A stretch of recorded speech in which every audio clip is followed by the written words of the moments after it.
Hello and welcome to Overcome, a mental health podcast. I'm your host, Travis White. This is a place for you to share your mental health stories.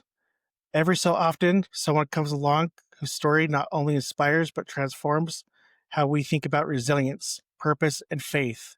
Today's guest is exactly that person, Dr. Wale Babatunde. Is a Thank you so physician, much. psychiatrist, epidemiologist, author, and deeply faithful servant leader whose life journey speaks powerfully to rising through adversity and becoming a beacon for others. Wally, welcome to the show. It's a pleasure to have you on. Thank you so much, Travis. It's wonderful to be on this show. I'm really excited to be here today, and I hope my story can inspire a lot of people.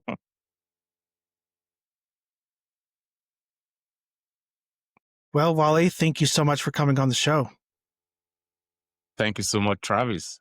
I'm excited. I think we're going to have a great conversation. I'm just going to actually turn the time right over to you to get into your story. Thank you so much. It's always wonderful whenever I have the privilege to share my story. And I would say it's all the biggest parts of my stories started when I was 7. And I remember very clearly my brain when I was very young in elementary school. And we went to school that morning. In Nigeria, most schools go to school in uniform. And I remember wearing my checked pink uniform to school. And we were picked up from school early, only just to get home to see so many people. And the next thing I knew was like we were in a vehicle driving to our home city where my mom was to be buried. It's, till times I keep wondering now when I think about it, nobody told me anything. Like we got home, we got to the burial site of my mom, and, they did a short service for her. And, for some reason, I just picked clues here and there. And that was the end of it. We stayed home for like maybe a few days before traveling back to where we were. And life started. Life was still okay because my dad was a pharmacist, my mom was a nurse. So my dad was caring, loving. So he did his best he could. And for the next 5 years, he tried his best, remarried like 1.5 years later to 2 years. And things were still okay. As far as I knew, the 5 years with only him after the loss of my mom was fine. But the worst happened when I was 13 and 6 years later, and he had to leave. So that was really, really, really the big shocker. And that was the one that was really, really very tough, to deal with. It's kind of like opened us up to the whole world, so many things. I would say all the adverse childhood experiences I had, apart from the loss of my mom, most of it was after the loss of my dad, because, things were just never the same again. Life was rough, life was tough, finances was difficult, where to live was challenging, it was just tough. With losing your parents at such a young age, how did that shape your understanding of grief and resilience? So losing them so early, like I said, it was rough, it was tough. And my understanding of grief and resilience, it's evolved slowly over time. It was not, I wouldn't say like I understood, like I said, it was a bit different at the point of the loss of my dad. Then I was a bit grown. I was just starting high school. And at that point, when I was called again from school, my paternal uncle broke the story, at least it told me what was going on. I wasn't partly that too young to know what was going on at that time. So my understanding of grief and resilience evolved over time. One thing that I think helped me the most to cope with grieving was the fact that I would say people were like the worst in terms of, people did a lot of bad things after the loss of both parents that were very traumatic to me. At the same time, on the right side, I would say on one side, so many were very like, let me use the word for lack of the right word, like say evil, whereas where so many were like very kind, generous, and willing to help. So I would say one of the things that I understood very quickly is that life, you've got to know those who are on your side, those who can help you get through situations and circumstances in life. So I had somewhere like all out to help, somewhere like all out not to help. So I would say, so my understanding of grief evolved in that direction. And the very difficult times when I would cry, times when I would wish, my parents could just come back, with my teenager mind at that time. But over time, I just realized I've got to find a way to cope. And that's what led to the book Adapt and Advance, which was just recently published. It was my ability to adapt and to advance. That is to move forward despite all the difficulties that surrounded me. Yeah, to move on. That's awesome, and it's very inspiring too. Like to hear your story and to hear that you were able to push through all this and actually build up that resilience. Because I feel like as individuals, we could always basically take the different choice and go backwards instead of moving forward through everything. Yeah, that was it. Yeah, moving forward. And uh, can you explain like the core framework of your book and how it helps people turn adversity into growth? So the core framework of my book, firstly, I had everything in bits and pieces while I was working on the book, and slowly the book also evolved into this framework. I was like, what was the biggest thing that was most helpful for me to get through the situations that I've been through? And the points came together into 7 core principles, which I strongly believe is the principle of life and is the principle of adapting, is the principle of advancing to make progress. And number one, which I think is very important for all of us at every stage, fortunately or unfortunately, we'll all experience challenges and difficult times, whether we like it or not. It might not be the loss of a loved one, but eventually we'll lose loved ones, even if they grow old, and no matter what, at the end of the day. So we all have to deal with grief at one point or the other. And I don't think I wouldn't say one is better than the other. And even if it's not the loss of loved ones, we all have to deal with challenges at every stages. It could be divorces for some people. It could be financial problems for some people. It could be unemployment, could be loss of anything. We lose things from time to time. So I think grief is something that is common to all of us. And the earlier we all know the right framework to use, the better for us. So the framework in my book is MAPLAMP. I use the acronym MAPLAMP. The first M standing for meaning making, then A is action, P is planning, L is learning, then the second A is alliance formation, is having a mission statement, and the last P is prayers. I strongly believe that looking back over the last couple years of my life, this seemed to be I can summarize everything that has worked into this 7 framework. And I'll go over each of them briefly. Meaning making means I have a problem. How do I fit this problem into the bigger picture so I don't get stuck in this problem? And it encompasses things like, using your problems to be a blessing to other people. Looking at the bigger picture, like when I get through this, what are the other things that will make sense at the end of the day? For me, I can look back to the loss of my parents now and it makes a lot of sense. But meaning making is your ability to make sense when you are right in the middle of it. And it's really very difficult at that time.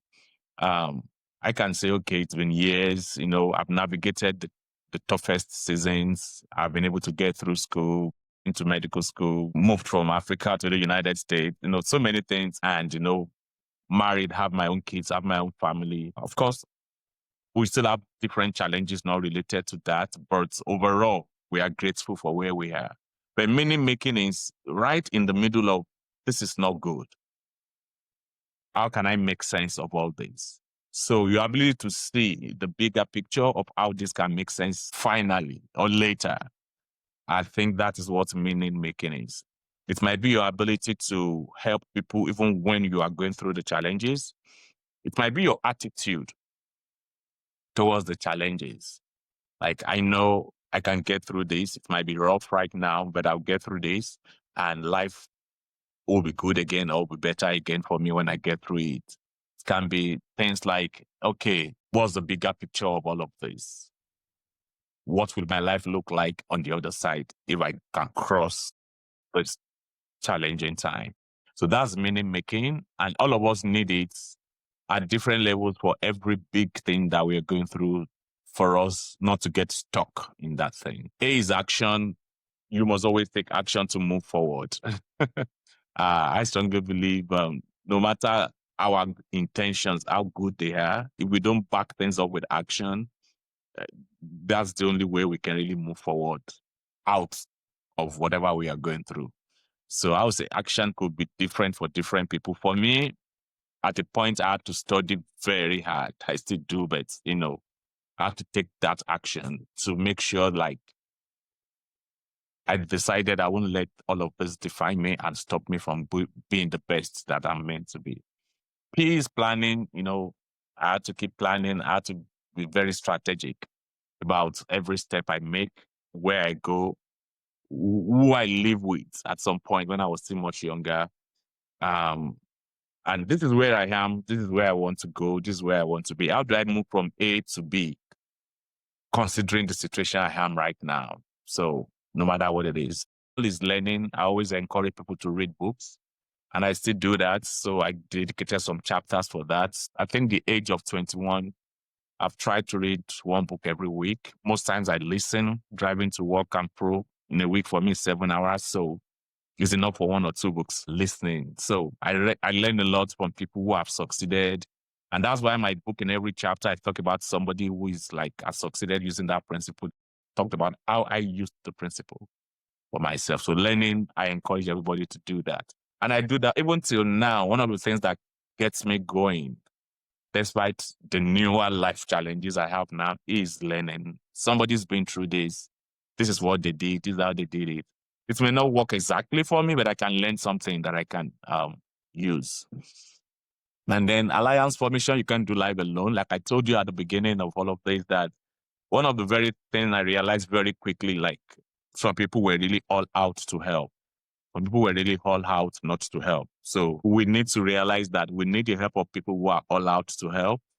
And maybe those who are even all out not to help, so we need their help, because at times some of those push or pull or whatever they do to us to frustrate us might actually also be part of the big picture, push us towards the direction that will help us to succeed in life eventually. Yeah, I believe that's my own way of making meaning from that. So that's for then mission statement. I believe everybody should have a mission statement.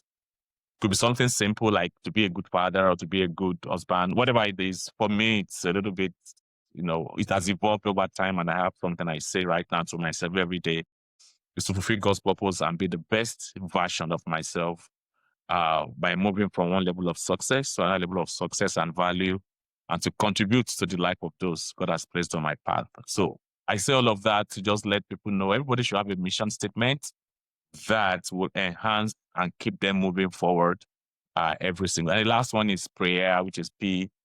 Prayer tells us like there is something, a higher power, believe in the higher power. For those who maybe believe in God, or even if you don't, I strongly believe that there are some spiritual principles that all of us can use one way or the other that can enhance us going through silence, meditation, and stuff like that, that can help us get through difficult situations. in life. I love it. There's so much to take from that. And Yeah, thank you. there's something that you've mentioned a few times that I really like that I want to emphasize on, and that's comes with your piece of alliance. Like, I love how you're saying that you basically need to find people to be in your corner to help you push through life and help guide you in the right direction. I feel like that's a really important thing. Yeah. And then I do have a question though. So you're a man of faith, and also from you have quite the extensive amount of like degrees, and you're a doctor and all this. So being a man of science and faith, do they ever clash? Like, does or do they reinforce each other? I strongly believe they reinforce each other. Some people might differ on this, but I strongly believe that faith it's like a bridge that connects and makes everything make sense at the end of the day. They don't replace each other, but they enhance each other. And there's a Bible verse that says, "Show me your faith without your action, and I will show you my own faith by my action." So, though you are a person of faith, I'm a person of faith. I believe in God. I believe He helps. I believe in prayers. At the same time, I believe God was very clear telling us that we should be people of action. And there are specific actions we need to take. And, we don't need to think so far. We just look around us. People who are not necessarily people of faith succeed. God reigns on the righteous and on the unrighteous. But faith helps us to connect. I've seen, for example, in my psychiatry practice right now, one thing I've noticed is those who have faith or believe in something higher than them, they tend to do better with some specific disorders, like depression, for example. Most people with depression tend to get into that because of one stressor or the other. Psychiatric illnesses generally, most times, there's always one thing that leads to one thing that leads to one thing. Fine, there might be biologic predisposition, but you know, something would trigger it. It could be an example, could be losing a job, losing money, losing a spouse, whatever it is, could be losing a loved one. Something would trigger it most of the time. And I realized that those who are people of faith at times or most times find it relatively easier to manage that challenge better than those who are not, and those who believe in a higher power. So faith could enhance their health it could enhance their healing, their mental health healing, one way or the other. But it's not a substitute for medication. If you do need it, and I always saw God gave us brain so we can give him rest. So everything should not be subjected to prayers. There are certain things that we just need to think through and find a solution. The same way, doctors, pharmacists, innovators over the years have used their brain to come up with these medications that can be helpful for us. So we need to also maximize that. So everything should not be pray, pray, pray. While you are praying on one hand, you are also working on and using the best of science and knowledge that we have on the other hand. So I would say faith and science should enhance each other. They are not like backing each other. They should actually help everyone to get the best outcome from life. Really cool. I'm a man of God as well, so this is all really fascinating to me to hear somebody else's perspective on how everything kind of connects and works together. I actually have an acronym with the word faith that I kind of go off of. I'll recite it really quick without going into too much detail. F is for foundation, build a foundation upon a higher power, whether, that's the universe or God or whatever you believe in. A is for attitude. You need to have the right attitude to get through life. I is for integrity. T is for trust. You need to trust in yourself and trust in others. And H is for humility. Just go through life being humble. That's great. I like that. Love it. Yeah. I'm writing it down and, just Yeah. seeing how it fits also into my framework. Yeah, that's something that I've been toying with a little bit here and there. Yeah. So, but I'm still coming up with like kind of deep diving into what everything else mean, like in a what every word means in that acronym, like in a deeper from a deeper side of things. But so another question for you: someone who feels like their pain has no purpose, how what advice would you give to that person? I would say, first of all, pain can really be difficult especially when we are going through it. And it can be so hard for us to see any purpose in certain things that happen. We might say, why does something like this ever happen? What can any good thing ever come out of this? I would say for such a person, you need to take a step back. Understand that the place to begin for such a person is one, you've got to reach out inside of you to pull out the solutions. And what I mean by that is when people are going through very tough situations, you get encouragement from friends and family to be all right, to be well, or it is well, and stuff like that. And some of those things might look completely artificial or impossible or unhelpful for you at that time. So you've got to tell yourself, I'm going to find meaning through this. And one way, like I said, is who has been through this before or something close to this. I know, thank God we have Google nowadays. It's easy for us. If you type into Google, give me an example of somebody who lost his mom at 7 and his father at 13 and was able to navigate this problem and became successful. It will bring pull up names for you, and at times I just ask ChatGPT, tell me somebody or a book that addresses XYZ. Give me top 7 books. And give me the top 7 books. Okay, analyze it for me. Which one is best for this? And it will give me all the analysis. And that's how I select books to read. So it's important for such a person to understand that you can recognize that no matter what you're going through, no matter what I'm going through, the secrets of people is in their stories. The stories that they tell. Like I'm telling my own story right now. There are so many people that have stories to tell who have been able to navigate, maybe not exactly the same, but relatively similar situations, and have been able to navigate it successfully. So I would say to that person, even though you don't see any hope, try to get to know a few people like that. If they've written books, get their books. And if it's not books, just Google about them and read how did they navigate it? What was the way? Where are they now? And stuff like that. So that will give you perspective to know that although my case is different and nobody has been through exactly what I'm going through, but I can learn from people. And that's the motivation, for example, for me writing my book.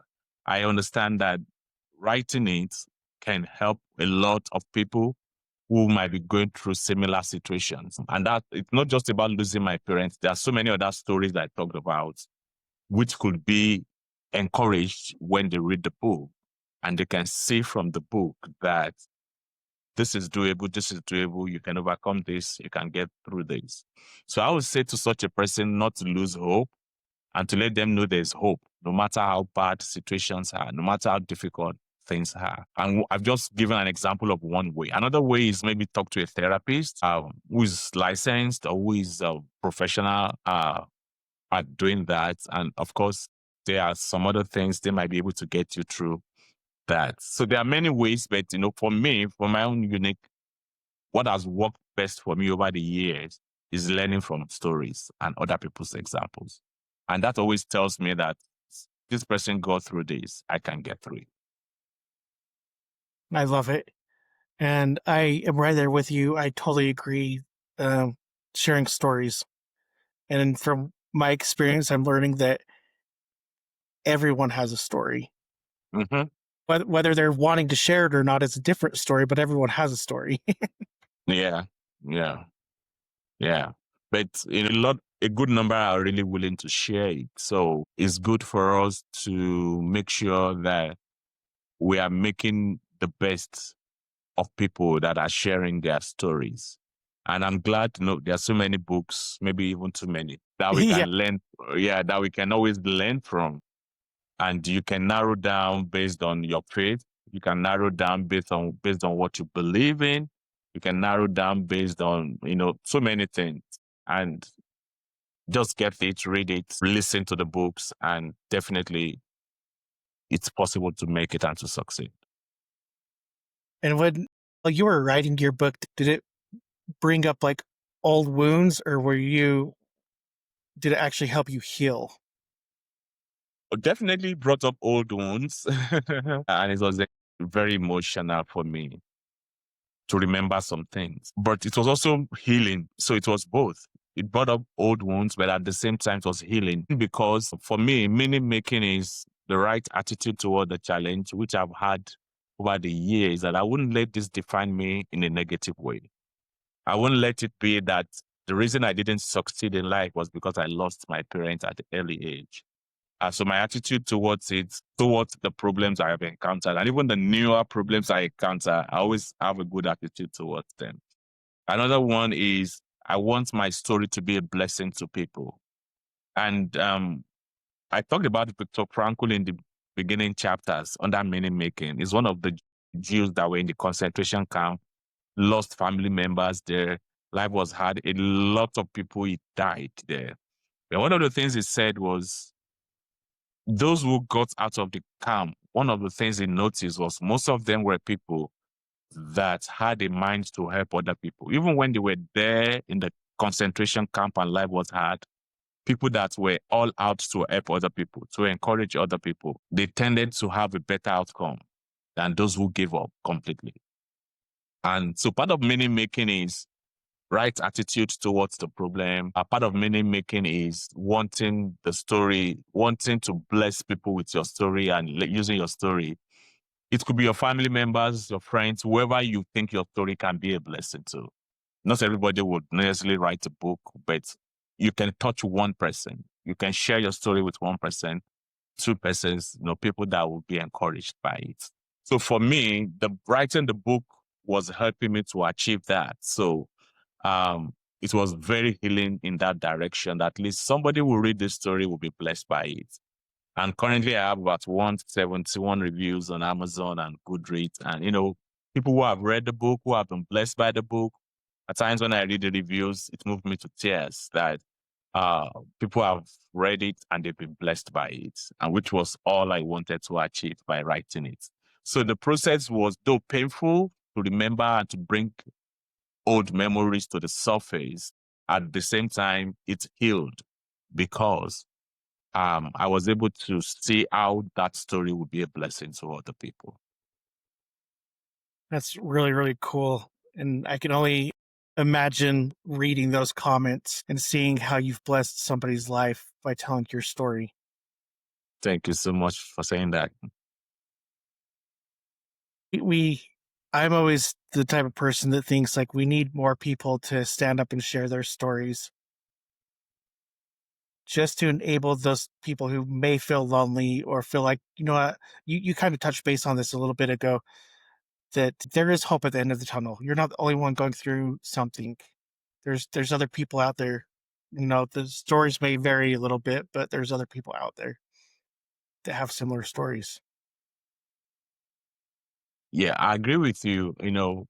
Um, and I like the way you put it, the fact that you understand that you are not the only one going through similar things.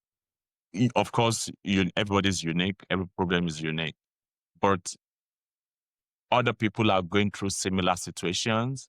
It kinds of is healing, and it's helpful for you to know that. And it kind of that understanding alone is therapeutic, is therapy, that I'm not the only one going through this. And you will almost always find somebody who's gone through something similar and who had a good outcome. Almost always. Of course, you'll find those who had bad outcomes too. But, it's now your decision to learn from those who have good outcomes. Like I told you just about Viktor Frankl right now. I really enjoyed reading his book, Man's Search for Meaning. I've learned from it some of the things he talked about and used it, in my life. So it's left for you to find those who have good outcomes, learn what they did, and put the right actions. Of course, things don't happen by chance. Left to chance, many things will go bad.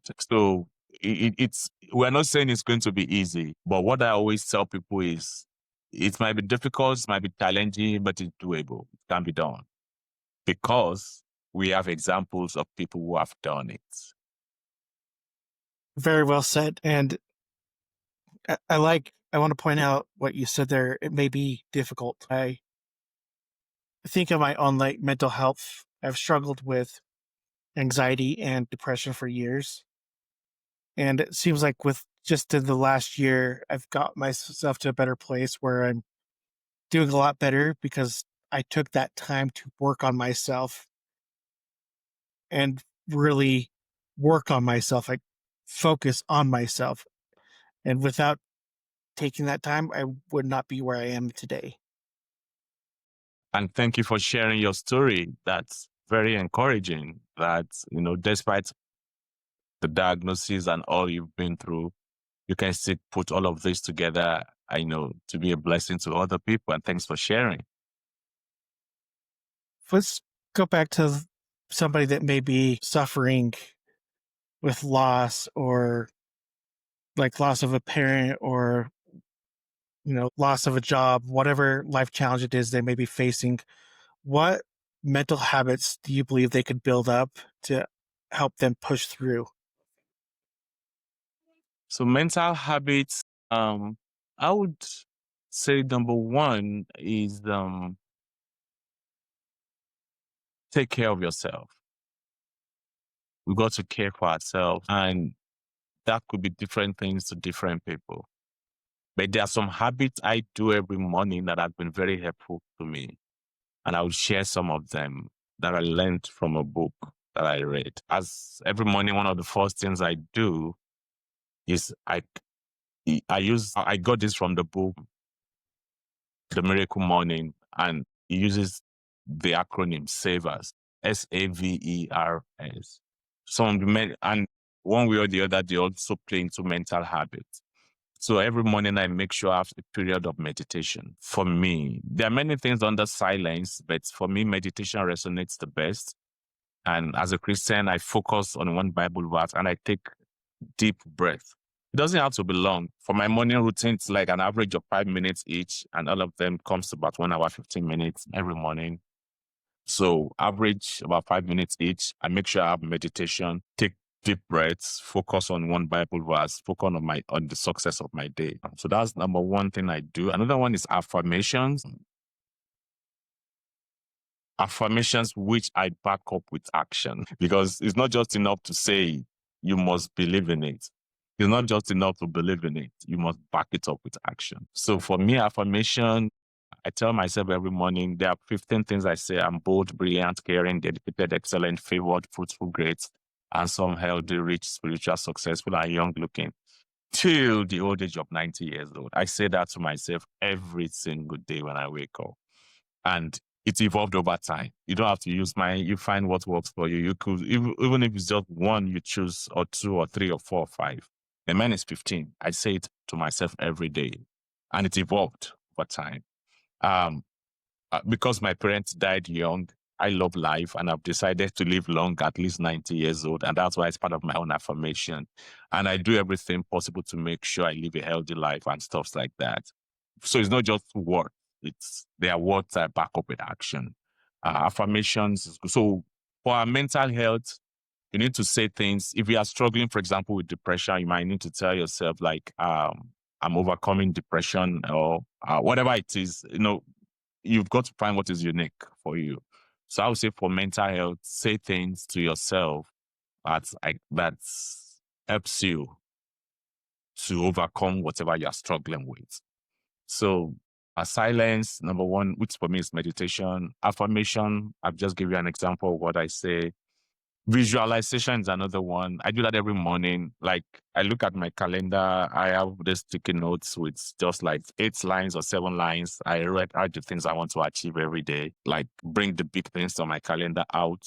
And I visualize them successful before I even step out of the day. And then brings us to exercise. Like I do push-ups every morning, about 20, not a lot. Or either push-up, at times I do plank, whatever, I alternate them. And I make sure every day I do 10,000 steps. So exercise is something that is very, very helpful. For example, it's hard to be depressed if you are really exercising.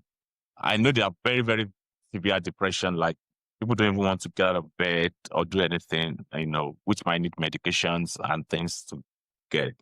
But for most people that have mild, moderate, exercise alone can almost get you snapped out of it, depending on the level.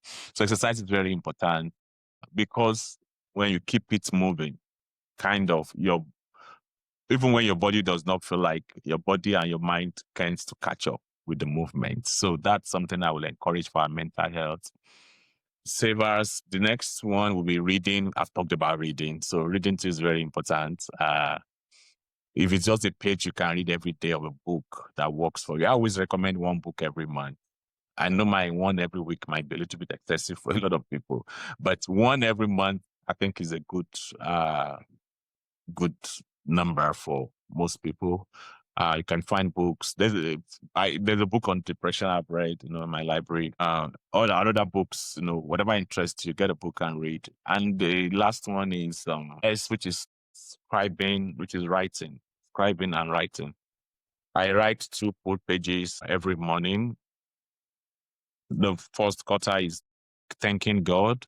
I write something I'm grateful for. When you are grateful for something, your mindset, the mindset of scarcity goes away if it's an habit you are used to doing, because your mind automatically believes things are working and things will continue to work. So Thanksgiving one, I read the Bible, I write 1 Bible verse, and Thanksgiving also from the Bible verse. I don't do to do when I pray, I thank God even in advance for the things I'm expecting.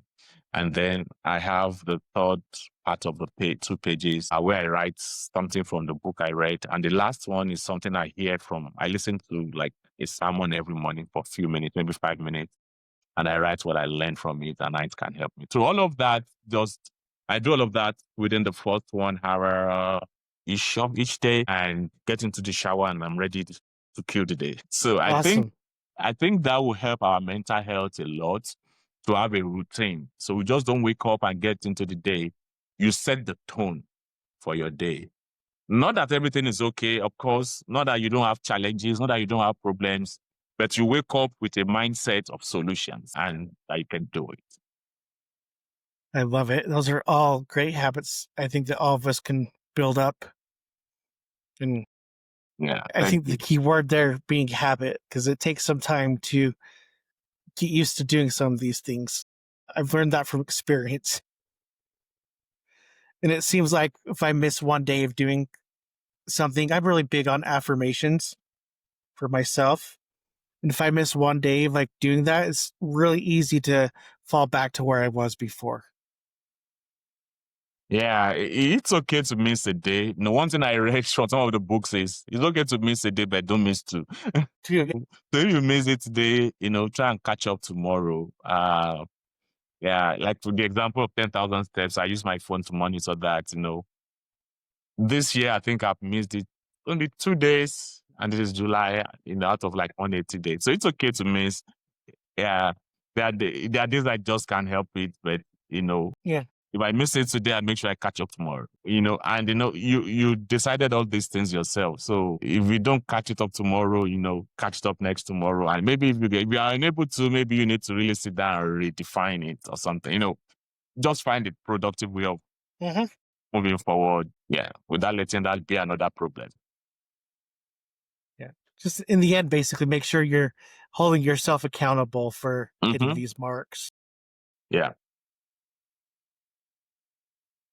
So looking back or knowing what you know now, what would you say to your younger self as you were going through these moments of loss? Knowing what I know now, I would tell my younger self that um, it's you can do it. You can do it, and mm, don't get like I struggled a little bit too with some, depressive symptoms, though never diagnosed or never took medications. But I believe some of the things I told you I was doing just helped me through it. It was kind of like self-therapy kind of thing. Like Hmm. reading books and all of that were just helpful. But there were times when there were days I would cry, I would lock myself in the room and I would cry and I would like feel sad, I would feel bad. I would like, I wished my parents could come back. Looking back now, I knew they cannot come back. So maybe what I can tell my younger self is don't stress it too much. It's difficult, it will be difficult, but enjoy every bit of the season you are at every time. Seasons change and so also our difficulties change. Like somebody says, new level, new devils. Uh, you know, even when you think you have achieved something, for me, I've had a lot of successes. But at the same time, at every cross, at every bridge, at every stage of my life, there are new challenges too that I have to deal with. There are some I'm dealing with right now that is not related to the loss of my parents. So at every stage of life, there will be challenges, but I don't stress it. Of course, that doesn't mean you should deny what you are going through, but you should realistically look at the situation, but at the same time, understand that with all that I know and with the help of God, I can get through this. So take it one day at a time. Wake up, do your morning routines. I'm talking for myself now. Hit the ground running, putting your best at everything you do, your job, the book I'm writing for me, for whatever it is I'm doing. Pray, do the best I can, and go to bed, sleep well. One prayer I pray every morning, part of my affirmations I say is, I learned it from Miles Monroe of blessed memory. He said the graveyard is like the richest place on earth because a lot of people die without fulfilling their purpose. They take what God has put into them and they take it to the grave. He always says and encourages us to die empty, meaning everything God has put in you, pour it out completely. So, but I have taken it a step further. I don't just want to die empty. I want to go to bed empty every night, meaning every single day. I want to go to bed having known I've done the best possible I can do for that day. And everything I believe that God has placed in me to bless my world, I have poured it out as much as possible. I want to sleep with peace. So I would say to my younger self, I would take that advice much earlier and, you know, be the best I can at every stage, not wait for when things are okay completely, because they might never really be okay completely. But just make the best of every day and go to bed empty at night. Absolutely love it. And that is for sure. We never run out of challenges. It's like one ends and the next one comes. Yeah, I agree. And it's like you mentioned, it's building up those mental habits to change your mindset to be able to overcome them. Yes, our mindset needs to be strong at all times. Absolutely agree. I have basically one question left and then two follow-ups. So this is a question that I ask everybody that comes on to the show. Pretty generalized question, but I like to hear the responses that I get. What would you say is the biggest stigma when it comes to mental health? Hmm. I think my understanding of the biggest stigma for mental health is one, there's the stigma for providers, there's the stigma for patients, and there's a stigma for mental health generally. And it's not just limited to it's at least I've lived in two countries now. I've lived in Nigeria, I've lived in the US. It's everywhere. Most of the other sicknesses that is not mental health, physical illnesses like high blood pressure, high blood sugar, and stuff like diabetes, they don't tend to affect the brain or the mind. But mental health affects the brain, it affects the mind. So when your mind or your brain is at its best, it's easy to deal with other things. But if the problem is with the brain, the mind, it almost becomes impossible, especially for some illnesses like, let's pick schizophrenia or something that affects the mind a lot. It becomes difficult. You are not even in the right frame of mind to take care of yourself, you know. So I feel the brain is like the engine of the car for engine of the body. The moment it's damaged or there's a problem with it, and that's why the stigma with mental health is just there. Because when the engine is faulty, it's almost impossible to get every other thing to function well. You might need other people really to even be able to see and tell that you are not okay, because you just don't even know you are not okay.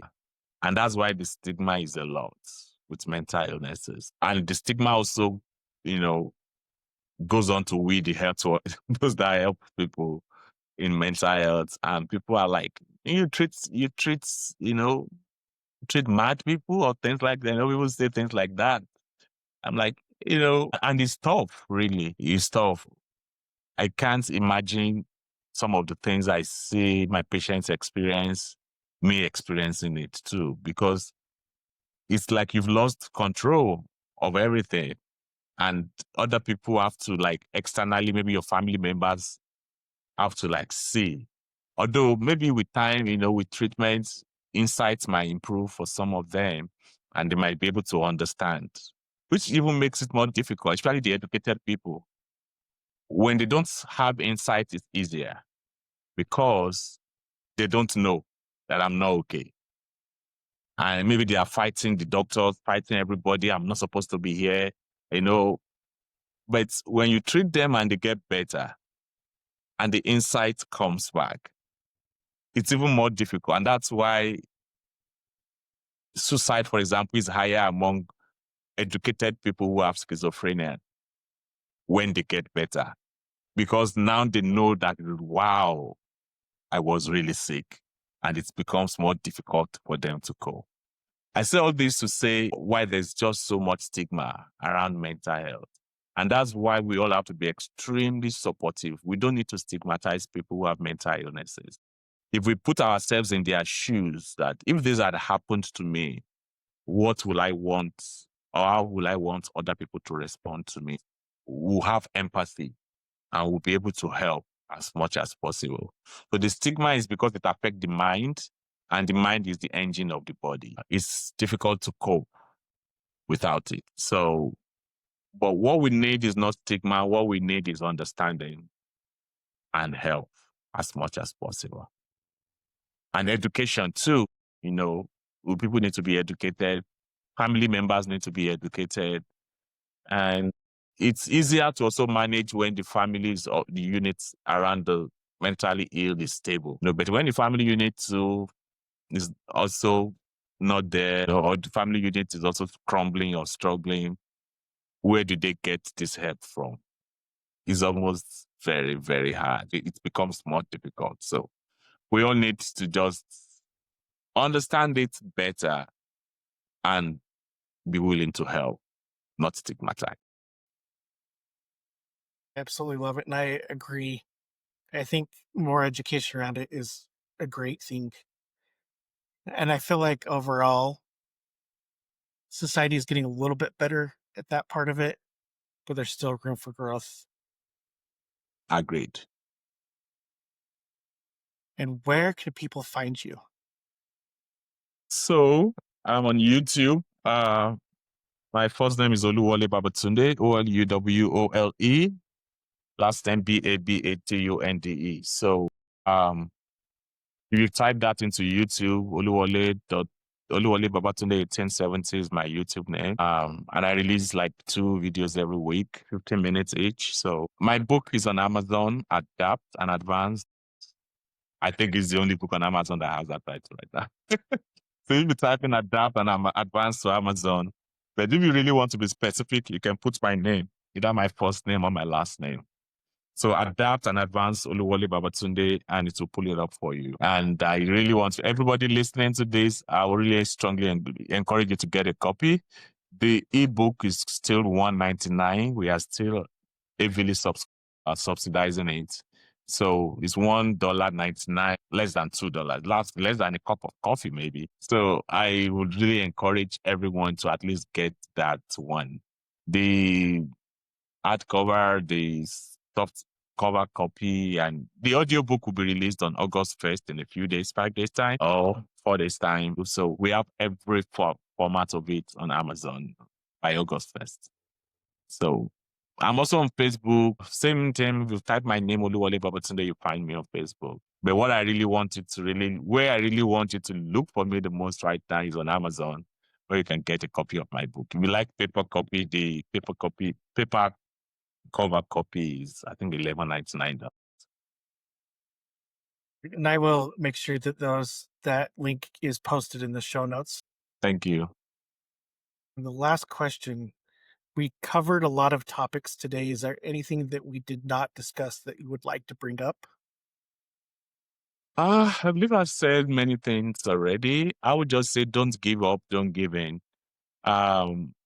Interpret your pain as preparation, not as punishment.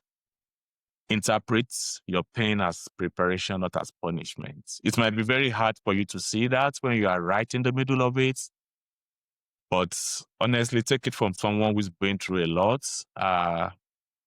Again, not minimizing your pain, but just letting you know that you can overcome. No matter how hard it is right now, you might not overcome the way I did mine, because we are different and everybody's purpose is different. Not everybody's called, for example, to be a billionaire or a millionaire, whatever it is, but we're all called to be something. We're all called to do something. And in your own little corner, you can be the best version of yourself. So don't give up, don't give in. Understand that people have been through that journey successfully. And I want you to remember this from me. You can get through it successfully too and be the best version of yourself, which is unique to you. Absolutely love it. Wally, thank you so much for coming on the show. I've really enjoyed our conversation. Thank you, Travis. And thanks to all the listeners out there. Thank you for taking the time out of your day to listen to Overcome a Mental Health podcast. The best thing you can do right now is go follow us on Instagram and YouTube. Those are the main ones that I push. And also share on everywhere. Share everything that you can on us. That's very helpful.